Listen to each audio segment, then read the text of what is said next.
and welcome to Fireside with the VC. My name is Andrew Romans, and I'm very happy to be speaking with my old friend, Patrick Zeeuw, who's the co-founder of Startupbootcamp, which also, he's got a bunch of businesses he's grown out of this accelerator, and he'll explain that to us. But Innoleaps Accelerator Squared, a talent business, which I have to learn about. He's also the author of I'm Hungry, 100 Tips to Start and Accelerate a Startup. Now, not a lot of people can say this, but Patrick is a shareholder of over 900 technology startups, which is amazing. So talk about spreading your bets and being diversified. He actually has operations on 5 continents, and their first accelerator, Startup Bootcamp, was set up in Amsterdam, which I've been to a number of times and even done events with him there. But they grew to all over Europe, which is a very interesting story, which I want to get into. A couple cities he's in: London, Moscow, Istanbul, Dubai, Qatar, Cairo, Mumbai, Singapore, Shanghai, Melbourne, Australia, New York City, my hometown, and Mexico City. So, the real question, Patrick, is has KLM built a special lounge for the Startup Bootcamp team who must be racking up a ton of miles? We're recording this on June 30th. So we were just talking about the pandemic and coronavirus, of course. Hopefully travel will resume soon. But Patrick, welcome and thanks for joining. Thank you, Andrew, and thanks for the introduction. You sometimes tend to forget what we're all doing and what we built, which is sort of like has become like a monster with many different arms spread across the globe. And it was never done on purpose. These things just happen. Yeah. Especially when you're excited about the things that you do and love to work with entrepreneurs and love to build businesses.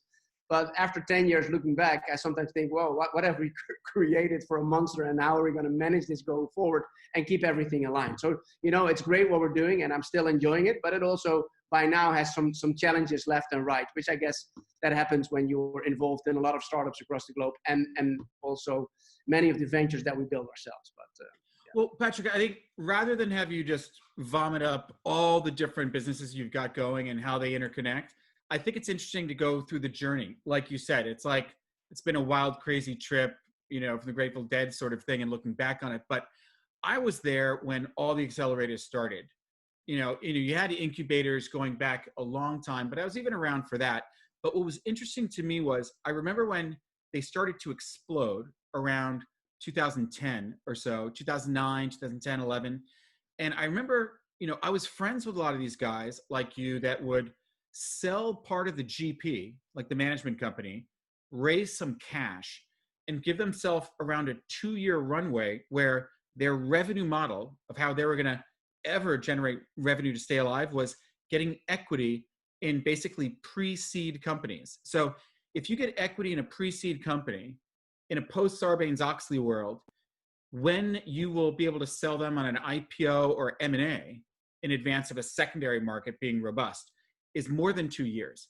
And if you get a hit within the first 2 years, it's probably a talent team buy, acqui-hire kind of thing that, you might make something, but it's not going to, really, have a sustainable business. So when I saw you do Amsterdam first and then quickly launch Copenhagen, I thought to myself, this is like a fight for survival, maybe more than expansion. And I remember Dave McClure, who I thought it was ingenious, he would invest like 150K in the startup and charge them 25K rent.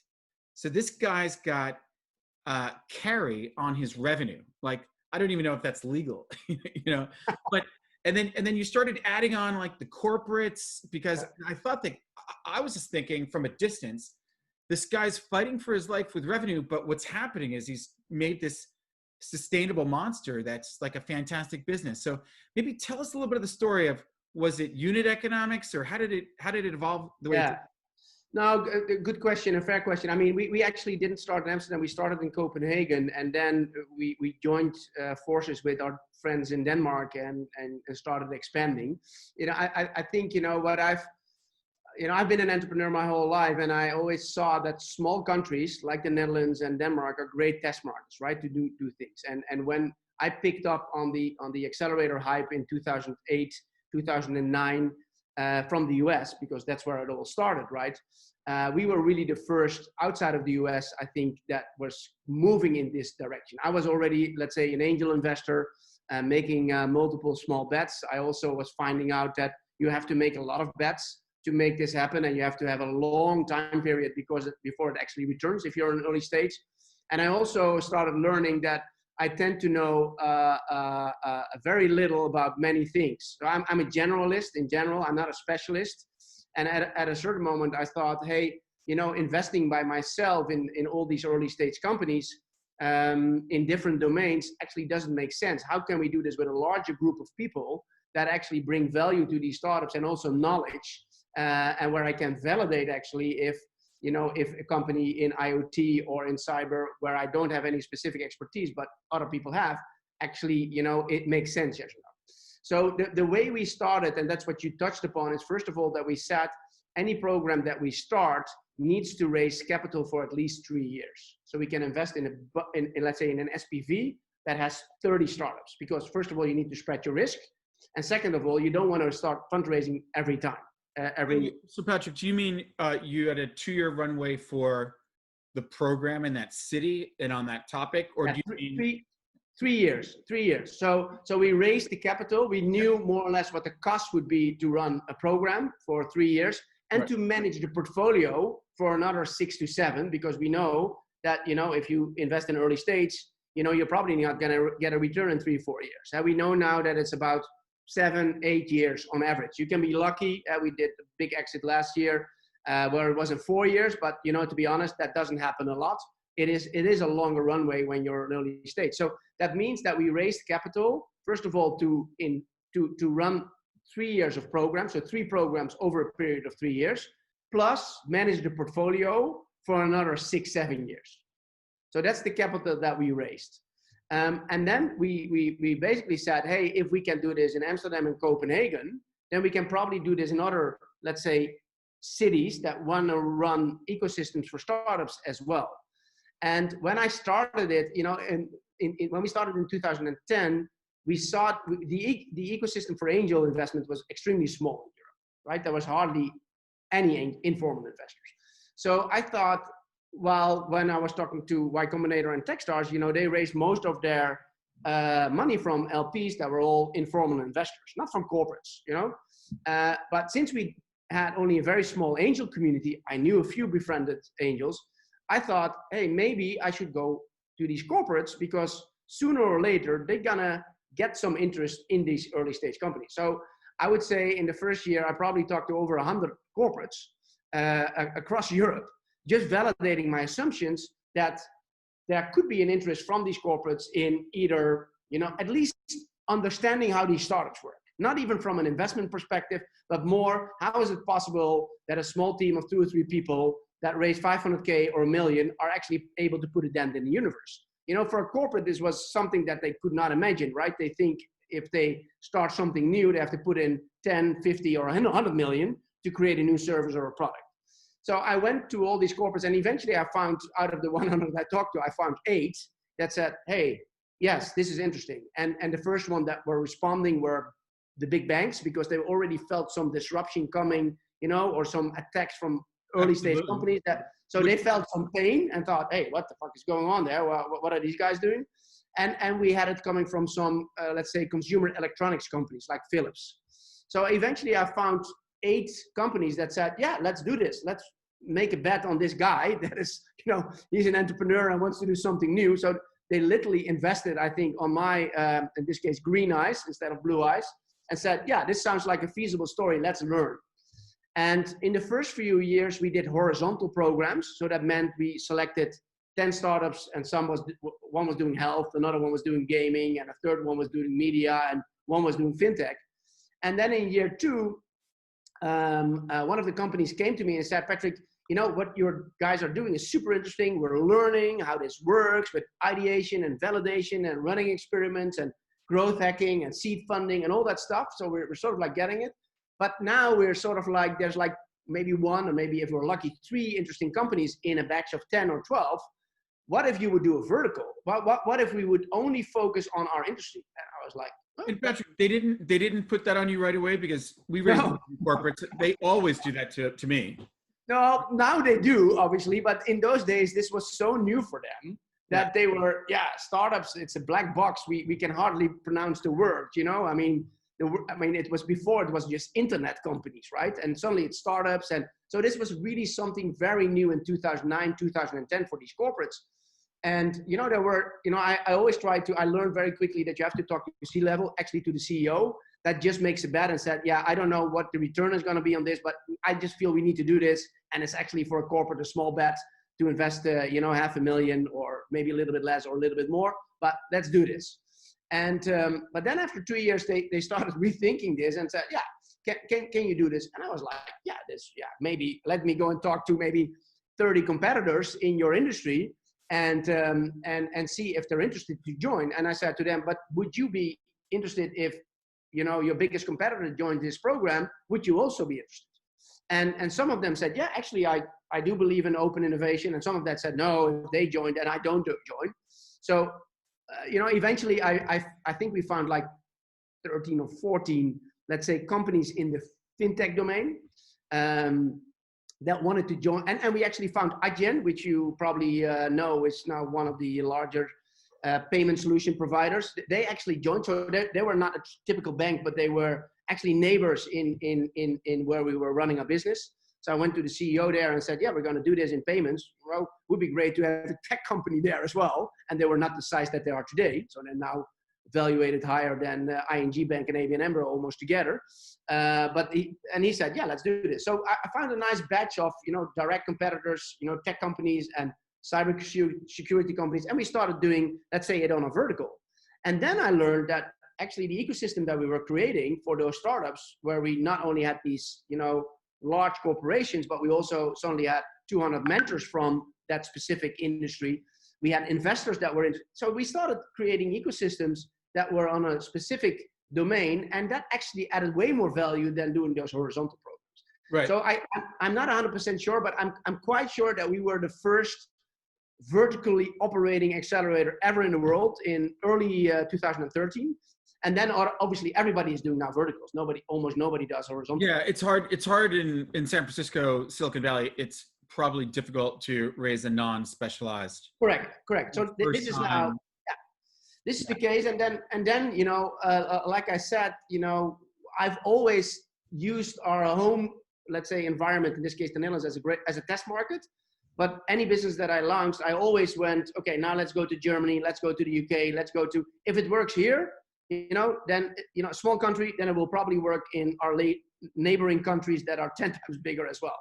So that's how we started in, you know, launching in the same model with the LPs, with corporates, sometimes in VC, sometimes in few informals. We started setting up all these SPVs around the globe on specific verticals in specific countries. So, you know, you can do a fashion tech program, but it doesn't make sense to do that in, I don't know, in Hamburg, with all due respect, Milan, but it makes sense to do that in Milan, right? Or in New York, or, yeah. So we look at what industries are already there, where is there already, let's say, traction, and is there a corporate environment and maybe an investment environment that makes sense to do that in that city? And we started rolling out, and before we knew it, we had 25 programs running in 15 different countries across the globe, which operate like small cells almost. I believe in small cells, right? Just small cells, teams of, you know, maybe 5 to 15, sometimes 40 people that run multiple programs in that city. And we basically share the equity together with those local partners and the local LPs that joined that program. So we found a scalable and repeatable business model to roll out these programs. And I'm a format guy, so I in my previous life I was in the TV business, where I learned that you can only scale if you formatize things. Especially, you know, with scaling technology, you know, that's easier, SaaS, and you can scale that easily. But you know, if you do physical things, you need to formatize. You need to say, day one, you do this, day two, you do that. That's what I learned in the TV business, that you really need to give a format that you strictly need to police also. And that's what we started doing and formatizing these programs. and really running them in a similar way as we do in Amsterdam, as in Melbourne, and as in Melbourne, as in Qatar, and then in Qatar in Milan. And yeah, this is what we've been doing now 10 years. You know, and from that business, like you explained, evolved 3 other businesses, because I like to be entrepreneurial, and when things are running, then my creativity starts running. Before we dive into the other businesses, first, you know, we could do it quickly, but what's the playbook if you want to launch, you know, Qatar or Mexico City?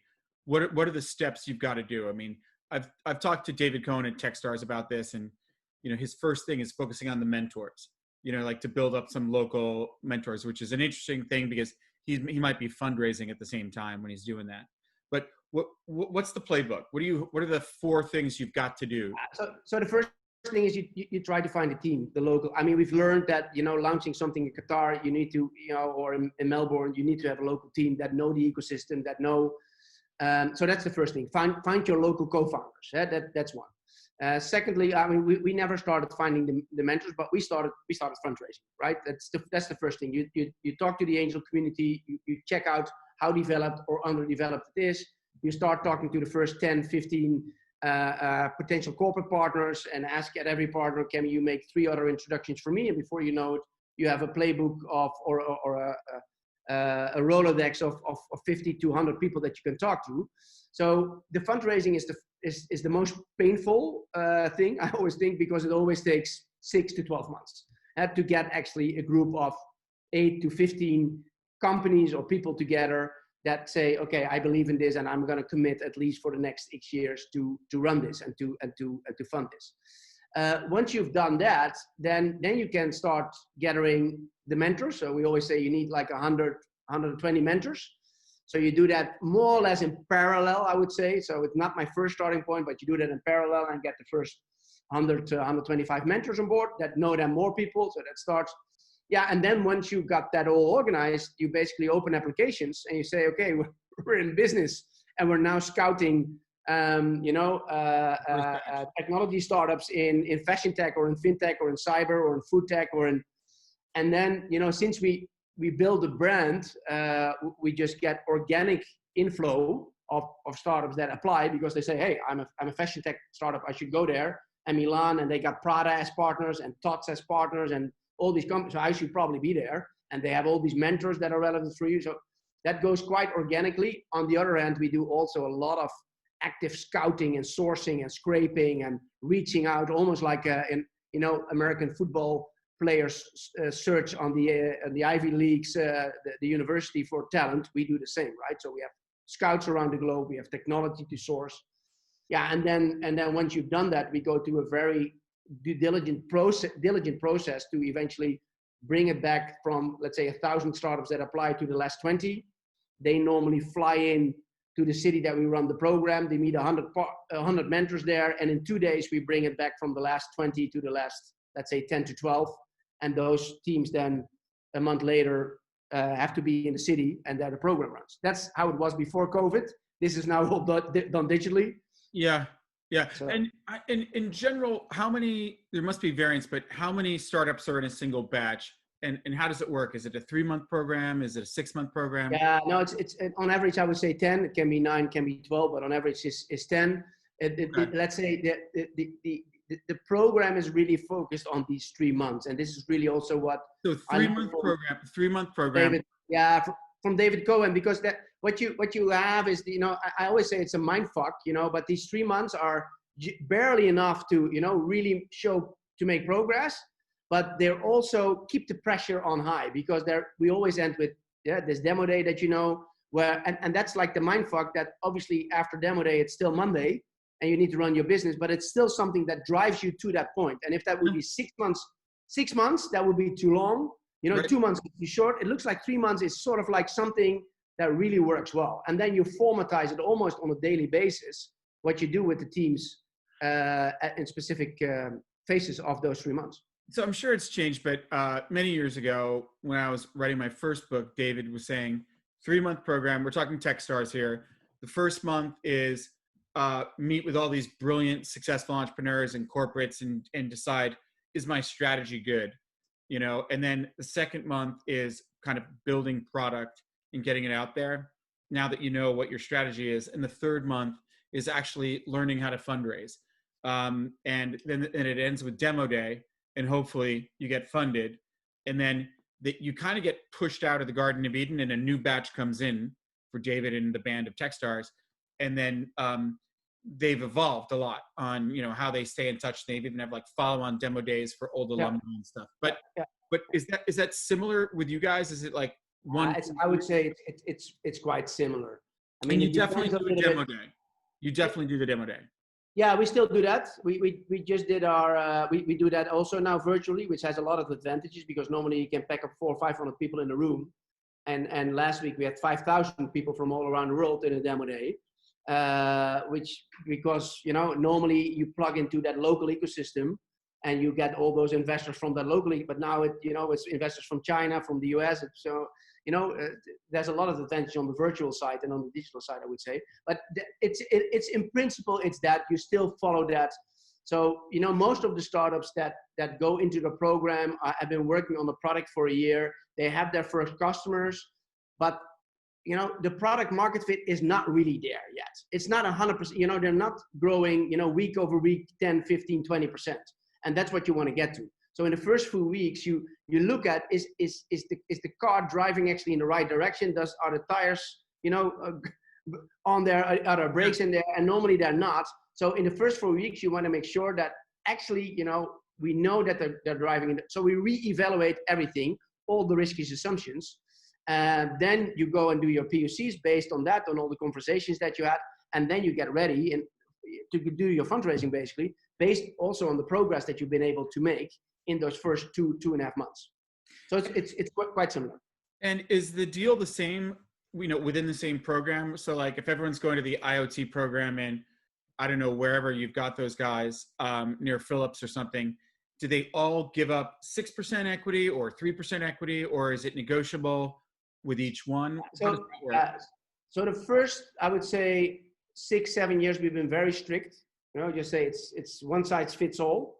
Right. Also to avoid misinterpretation in the batch. And what was the position? So how much equity were you guys getting when it was take it or leave it? You all have the same deal. Yeah, well, it depends a little bit on the region. So in the US, the deal is 6%. In other parts of the world, it's 8% strict. Okay. So again, it depends a little bit also on the ecosystem and the valuations. And obviously in the US, they're higher, so you can ask a little bit less equity than in other parts of the world. Now, sometimes we use brackets, if a team is already making, I don't know, 150 monthly recurring, obviously we have a different deal than a team that doesn't have that. Yeah. If a team has already raised 1.5 or 2 million, so I always say, if we make an exception, I would still say probably 70 to 80% all have the same deal. But if we make an exception, I should be able to explain to all the other teams in the batch why this team has a different deal. Right. If I cannot explain that if there's no tangible metrics there, then we will not do it. Yeah. So I mean, basically, when I hear that, I say it's the entrepreneur's fault for not getting in with you because he was so valuation sensitive, that he should have done it. Right. What's your perspective on a team going through more than one accelerator? I mean, with your numbers, you must see that.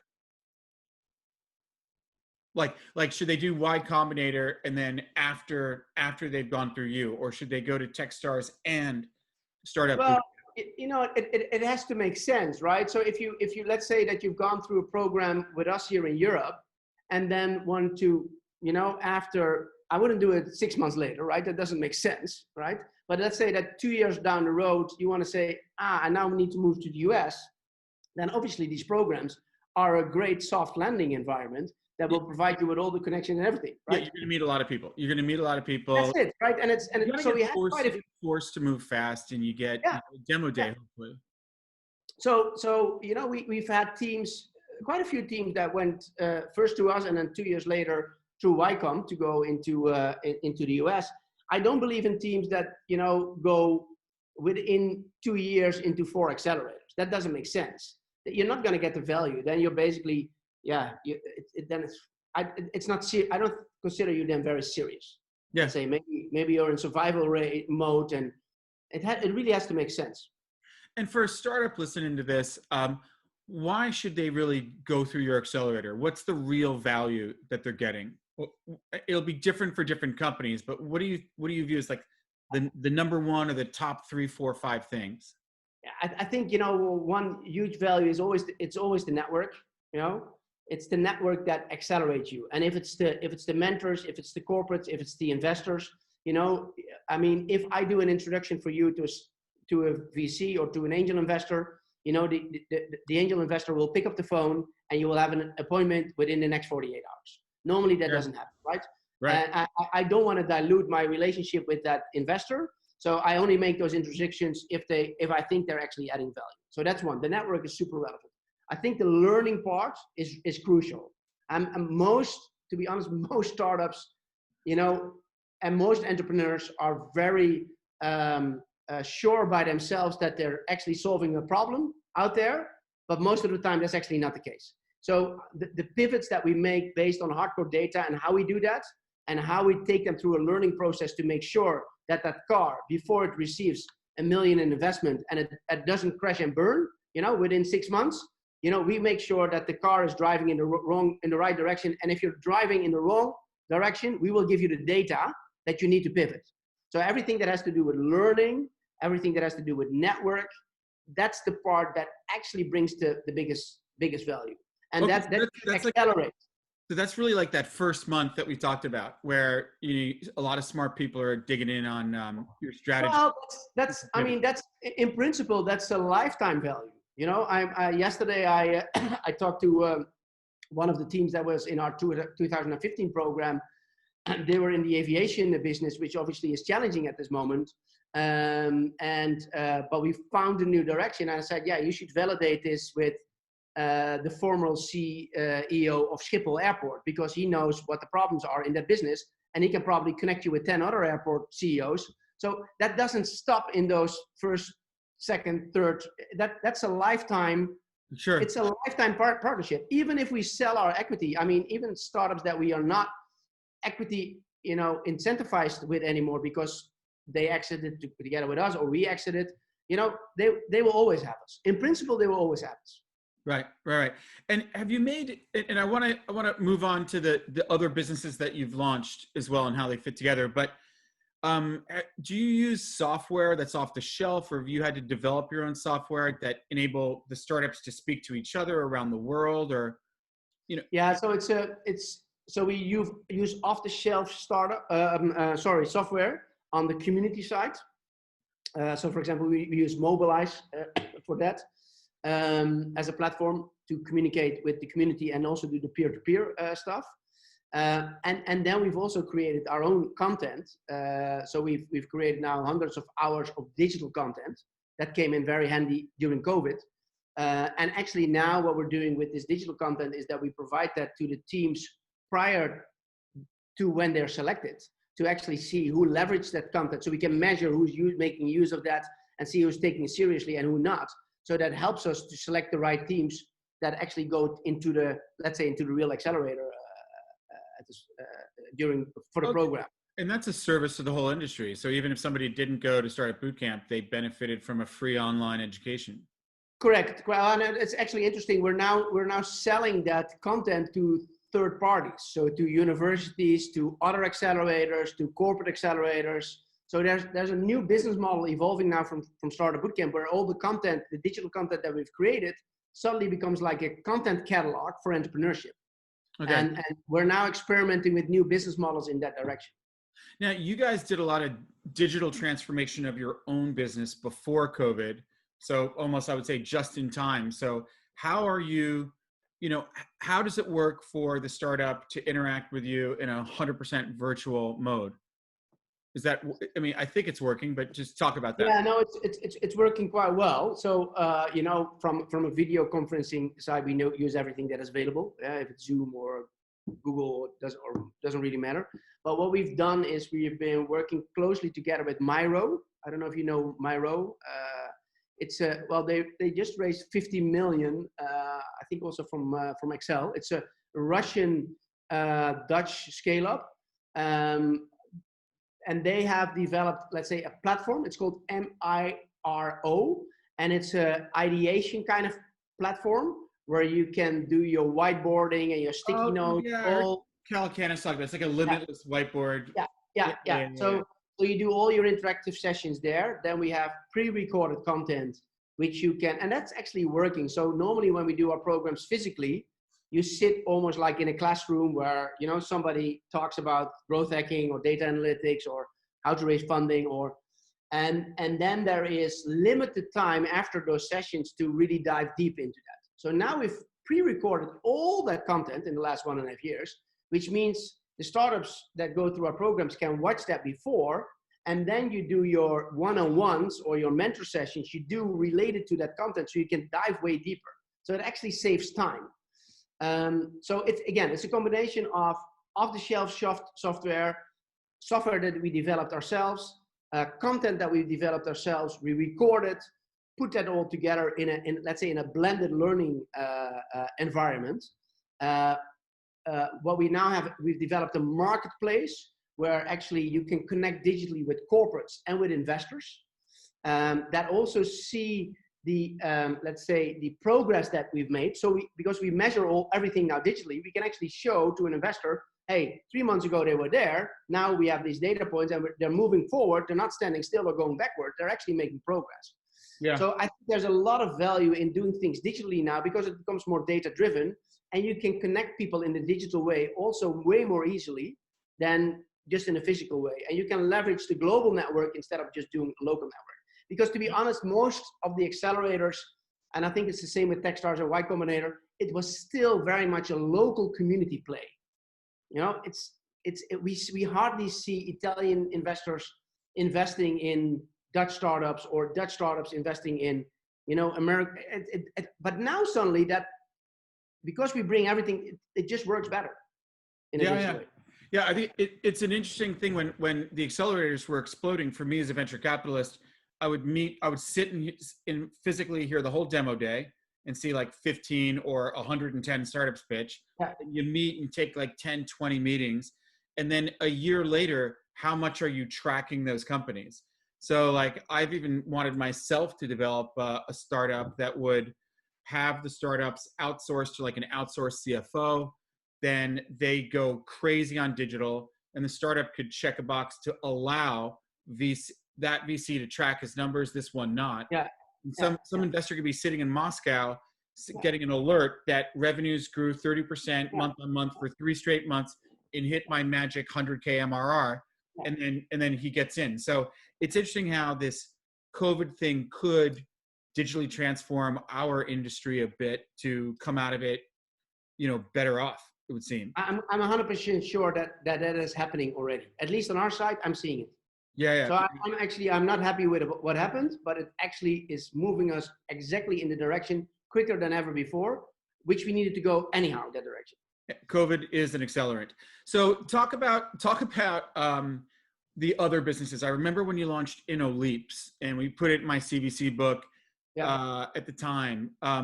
You've got, talk about the different programs that you've got. And I want to know what you're doing with Scallops. Yeah. No, so first on, let's say, the Innoleaps side. So in more or less in the same time that these corporates said, can you do verticals? Can you find startups specifically 10 in our domain? I also had a few saying, hey, what you're doing with these startups is actually something that we should be doing. So the methodologies. So Patrick, can you help us not with developing a startup accelerator, but let's say, call it a corporate accelerator? And to be honest, I got like in, I think 6 months, 4 or 5 times that question from large corporates. And my first reaction was, no, we can't, and not interested. I'm totally not interested. I love to work with entrepreneurs. You know, on average, they want to go faster than they can. You know, the time that we needed to close a deal with you was 8 months. So you're not really fast. And that's very frustrating for me. So, and then, you know, they came back to me and they said, Patrick, you know, that's actually quite impolite. First of all, we're providing you with an opportunity here. We're paying you to be partner in your startup bootcamp programs, and you're turning us down. And so I was like, yeah, that's actually right. That's very impolite, and I'm sorry for that. But I really think we can't. I really think working with entrepreneurs is very different than with corporates. And then they said, yeah, but you always talk about MVPs and pilots and POCs. Why don't you just do it and let's see if it works?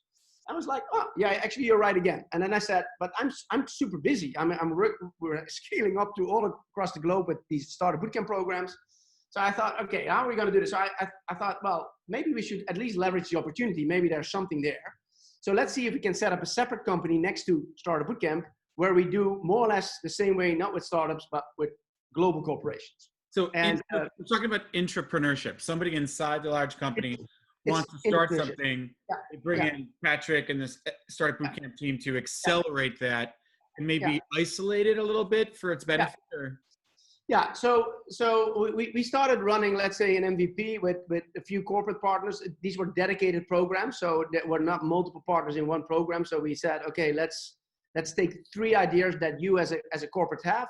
We do that in a separate company. So we had a separate team. So we had people there also working that spoke startup, but also spoke corporate. That's something that we figured out quite well.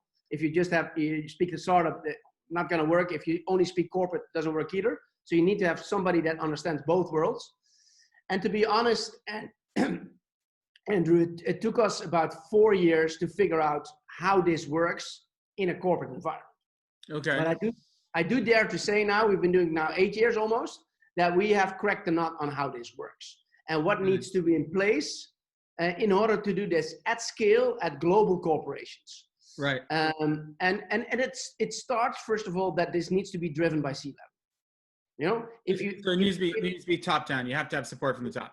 That's it. If the CEO doesn't want this or get this and protect this, that it's gonna fail. It's very simple. You know, I advise a number of corporates and corporate venture capital units, and one of them is not far from you, Rabobank. So you must know Harry and those guys. Very well, Frontier Ventures, and one of the issues that so I look at what's going on there and try to help them change something for the better. Basically, we do one thing at a time.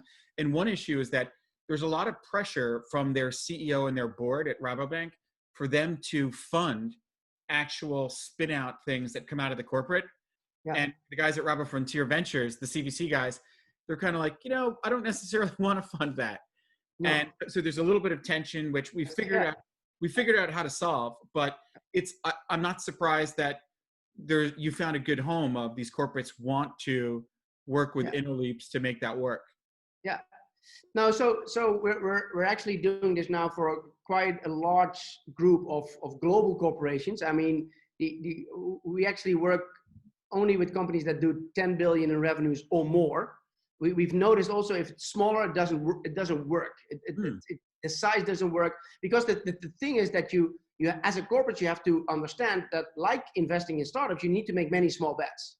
So doing one new corporate venture doesn't make sense. You need to do 15, 20 a year in order to find 3 or 4 that will actually scale up in the next few years to 250 or 500 million in revenues, right? So you need to do this at scale. So that means that you need to have a certain size from, let's say, as a corporate, from a revenue perspective and able to invest in this, but also from let's say, the amount of people that work that you can free up to do this. And so we've learned to work, so it's C-level first, then it is adjacent level. So everything that has to do with finance, legal, procurement, marketing, sales, you need to get those people on board and how this works actually, how you actually create an environment where you do this in. We do this in what we call a dual core system, which means you set up a second core that is loosely connected to let's say everything that is driving the business today. And you go and do portfolio mapping. So you create a new portfolio of services, products, brands, business models, separate from the core, where you leverage what you have in the core, but everything that you have in the core that slows you down shouldn't slow this down. And we've developed, let's say, a whole framework for that on how to do that. And what we've learned is that if you don't bring, let's say, legal, finance, procurement, all the adjacent departments on board on this way of working, they are there to protect the business. So the first thing that they will do is they will push the brake and say, but you cannot do this on brand. You need to, you cannot do this. You cannot do that. You have to work with R&D department and all those things. So once we started onboarding them on how this works and what you need to create speed, they start supporting it. And it's not so easy. So we've learned that next to C-level, you need to bring on board the adjacent departments to do that. And then once you have everything sort of like prepped and everybody understands how this works, you take the first 3 to 6 teams, which is a combination of people from the corporate and people from our side, and you physically and literally take them out of the business. And you start the ideation, the validation, the MVP, the launch, and then the scaling up. And we've been doing this now 8 years. We're training venture boards of corporates on CEOs on how they actually should behave as more as an investor than as a manager or as a CEO, normally running the core. And what we basically learned is that running a large organization needs a very different toolbox than running something that is small and fragile, right, and needs to be protected. You need to have, it's not just a language, it's really a different toolbox that you have to run that. And what I see is that the CEOs and, C-level that is open to this, and more are, that they actually find this super interesting, because they see that they need to start working very differently because of the speed of innovation. They actually see this as a learning curve for themselves, how to behave differently while running a large corporation than running new ventures, let's say. I mean, if you look at Apple and Amazon, they had, Bezos, Jobs, it was in their DNA to experiment. Yeah. So they were running 15 different experiments a year, yeah, like you were recommending, and then they put it all into the launch of the iPod, and then put it all into the launch of the iPad or the iPhone, and they come out now. Bezos, of course, is launching everything at once, commercially. So the number of skunkworks things he's doing is big. So basically, technology, software is eating the world, automation at the robotic level as well. Every single industry is going through massive once in a generation changes. What's your, high level advice of, have a direct CVC, fund of funds, working closely with them? Should they have their own branded accelerator, invest in accelerators like you, M&A? What's the quick bit of advice to a corporate on how to survive this transition? I think there also you need to make multiple bets. Don't make one bet. I mean, and I think that's the challenge, is that, like you say, for the technology companies that are still being run by their founders, they know how to do this. Those founders are not managers. They're continuously being creative and launching new business and testing things and, running experiments all the time. That's in their DNA. That's in my DNA. But if you've never done that, if you're a CEO and you've been running as a CEO for 25 years, large corporations, you only think in big numbers.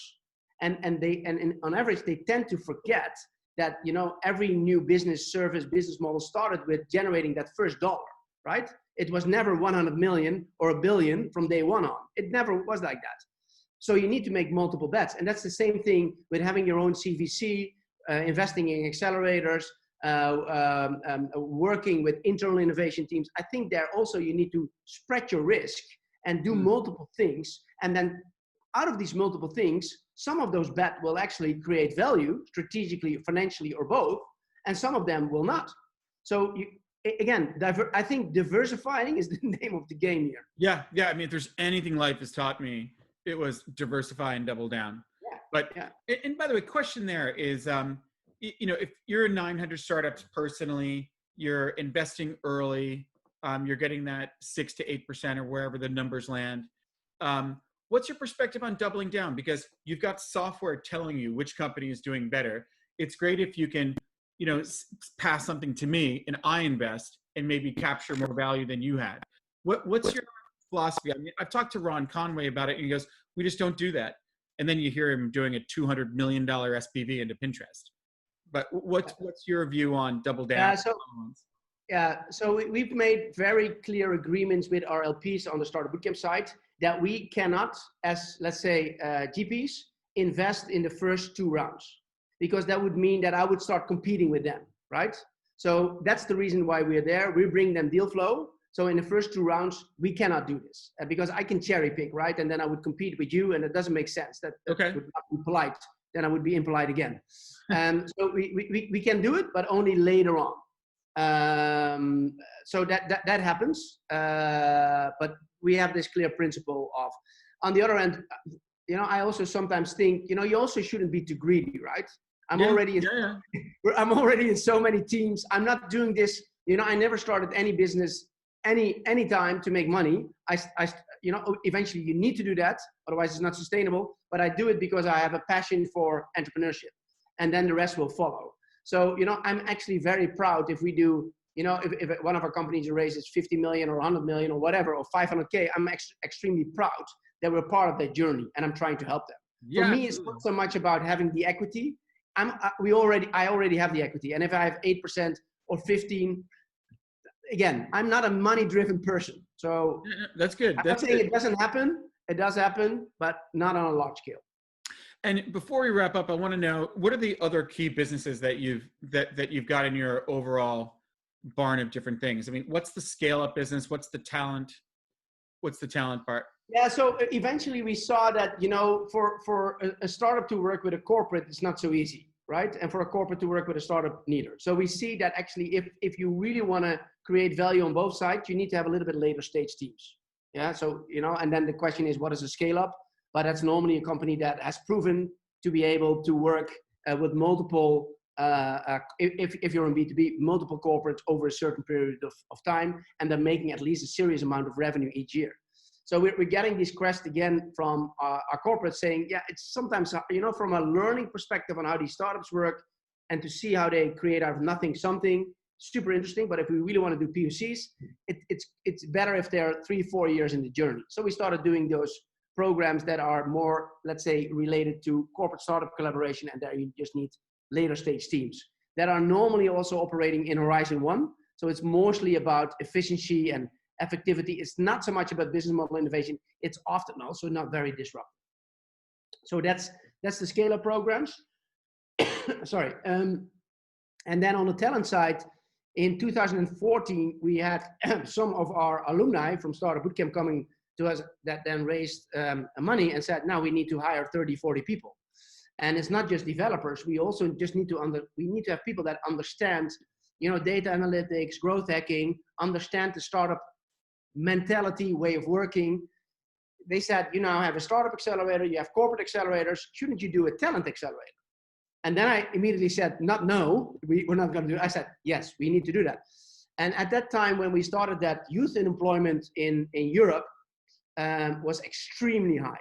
In Italy and Spain, it was over 50%, 50, which is crazy. All smart young people that couldn't get a job. In the Netherlands, where youth unemployment is normally like 1.5%, 2%, it was 15%. So I went to the Dutch government and I said, we have a problem in the market. First of all, we have all these smart young people, let's say 23, 28, that either come straight out of university or maybe have done 2 years corporate job but want to go into the startup world. And they cannot, you know, find a job because of the youth unemployment. So that's one problem. Second problem is that 85% of economic growth in the last 5 years was created by companies that didn't exist 5 years ago. And I said, all those companies that didn't exist 5 years ago, they actually cannot find the talent. It's not there. They're not teaching data analytics in those days and growth hacking and all that stuff that is relevant for startups at universities. So, you know, I went to the government and I said, we have a problem here because, you know, these scale-ups need the talent. It's not there. There's no education. And then we have youth unemployment. So I went to the prime minister and I asked him, is there some kind of subsidy? Because I want to validate if we can create a business model where we can get these unemployed smart people employed. And then he said, yes, there is a bit of subsidy. I'll give you 500 euros per student, which was not a lot. But, you know, so we eventually started launching, which is called today the Talent Institute. And we got 300 applications for 30 spots from, let's say, unemployed students that wanted to go into the startup domain and learning digital skills. And then on the other side, we got 50 scale-ups that were looking for talent. And we created in a few months what we call a blended learning program, where a month the students get the theory of everything that has to do with startup culture, growth hacking, data analytics, ideation, all that stuff. And then they go and work 4 days a week for 6 months with a scale-up. And every Friday they come back to us and we keep on teaching them on all the struggles that they have. And after 7 months, they graduate. So we run that experiment with the first 30 students and the first 30 scale-ups, because we selected 30 scale-ups and we matched them. And after that first experiment, I think out of the 30 students and 30 Scallops, 28 students got hired and got a full-time job at that Scallup. So I went back to the Prime Minister and said, mission accomplished. We want to do this now at scale. So we used a little bit more subsidy for a year. And then after a year, we found a new business model to do this. And now we've trained, well, several thousands of people in that domain. We're doing this in Amsterdam and in Melbourne currently. And yeah, it's working. And it's another part of developing the ecosystem where obviously talent is needed to grow startups. So eventually now we have a talent accelerator, we have a corporate accelerator, we have a startup accelerator, and now we're moving everything into digital. So that's the next step. Yeah, okay. I was going to ask you what's next, but that sounds like that's what's next.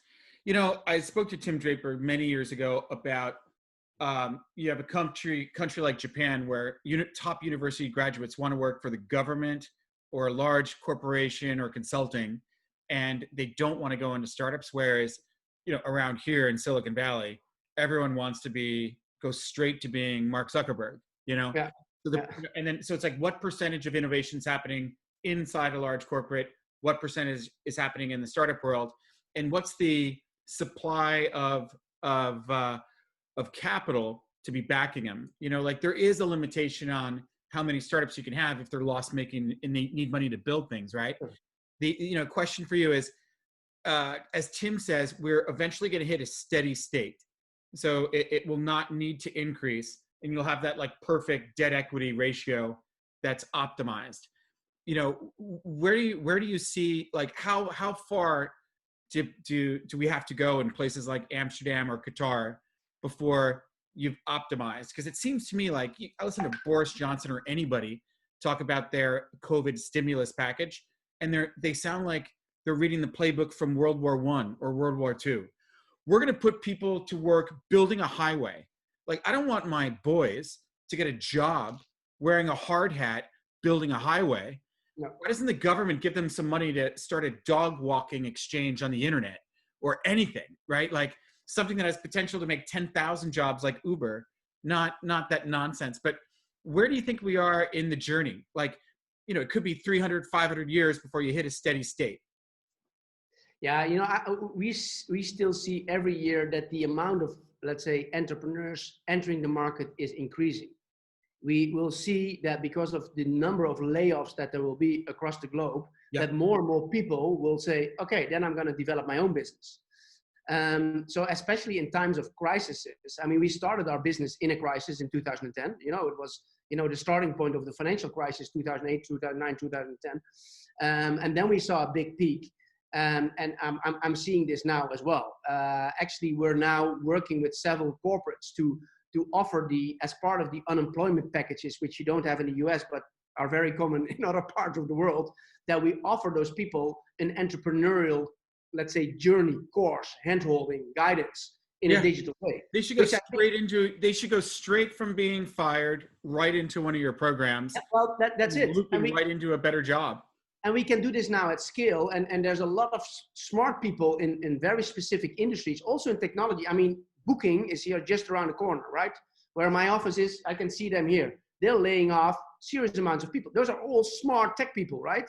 They're going to lay them off, right? So, you know, I'm sure that out of the 5,000 people that they're going to lay off, there will probably come out 100 very interesting startups that you would be very interested in investing in.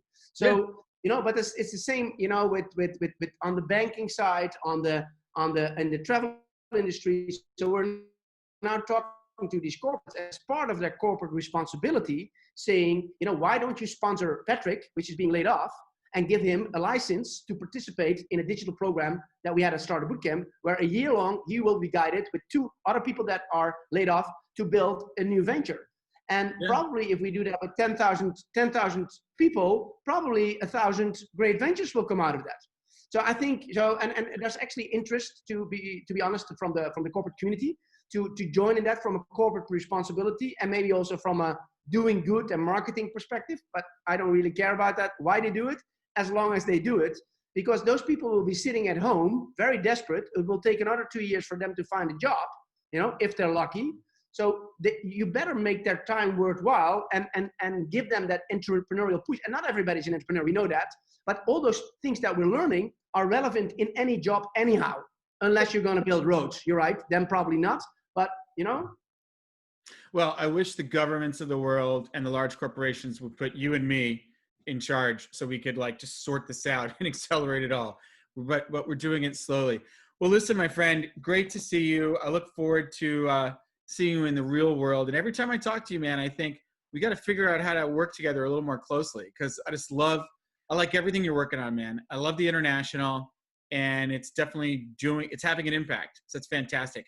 How many startups, so to close, how many startups have gone through all of your different programs? What's the total? Yeah, so you even know the population of bodies. Like, what's the body count? Yeah, so we're now over 1,000. It's hard to track because we have multiple programs, and last week we finished one, so there's another 12 graduates, but it's over 1,000, and we're adding about 150, I would say, now each year, and that's rolling through. So it's become. It doesn't sound very well. It's become like a machine. It's not a machine, but it feels like it is helping. And I think we can, since we're doing things digitally now, we can actually do it at a larger scale. So another product that we've developed is called Accelerator Squared, which is a fully digital, free environment now where we have 6,000 startups that are playing with our content and ideation and validation, which becomes like a funnel for our programs. And we're seeing that growing each and every day. So I think the scale that we can do can be bigger, especially because of this whole digital transformation that we're going through. And the more entrepreneurs we can help, I think entrepreneurs are always at the forefront of change and spotting opportunities, and we're in change and we're in desperate need of change. So if we can contribute to that, that will make me hopefully one day a happy grandpa when I'm 85, rocking my share maybe with you somewhere around the globe when we finally start doing some business together and saying, okay, we've made an impact, we help people, and just makes me happy and proud. That's the only thing that I care for. Yeah, I mean, maybe my perspective is clouded because this is what I do. But when I talk to family offices about them wanting to keep their money in cash for the next couple of months because they want to wait and see how the COVID thing pans out, I'm telling them like, man, cash, that is the stupidest place to put your money right now. I mean, the governments are spending huge amounts on welfare with their revenue cut out. If you look at the government like a startup, the only thing is they have their own HP printers where they can just print more money. And if you increase the money supply in yen, euros, dollars, saving your precious euros in Poland, what's that going to, that's the worst place to go. Real estate, you don't know when it's down or up unless you're going to go a long 20-year bet in a super city. Whereas if you look at your 150 companies that you guys are making, there's no question on a diversified basis, this is where the value is. That's it. This is where the value is. They're lowering expenses and increasing revenues by applying tech to do what, look, at some point you can work so hard as a farmer without any tools or tractor and use your hands. No matter how hard you work, the machine is better. And at some point, that's what's happening on every single human workflow. So, it's hard not to get excited, but it's clear to me that's where the value is. So listen, brother, thanks again for coming on. We should speak very soon, non-publicly, to see what we can do together. Thank you so much. Always a pleasure to talk to you. And I hope you enjoy your well-deserved probably holiday with your kids and the family. Okay. So I'm going to do the same. And then we'll touch down, when we go back and are a bit more rested. It's been a bumpy ride, to be honest, in the last 6 months. But we're coming out stronger, so that's good. Okay, my friend. All right, here's to coming out stronger. Take care. Bye for now. Cheers. Bye. Bye.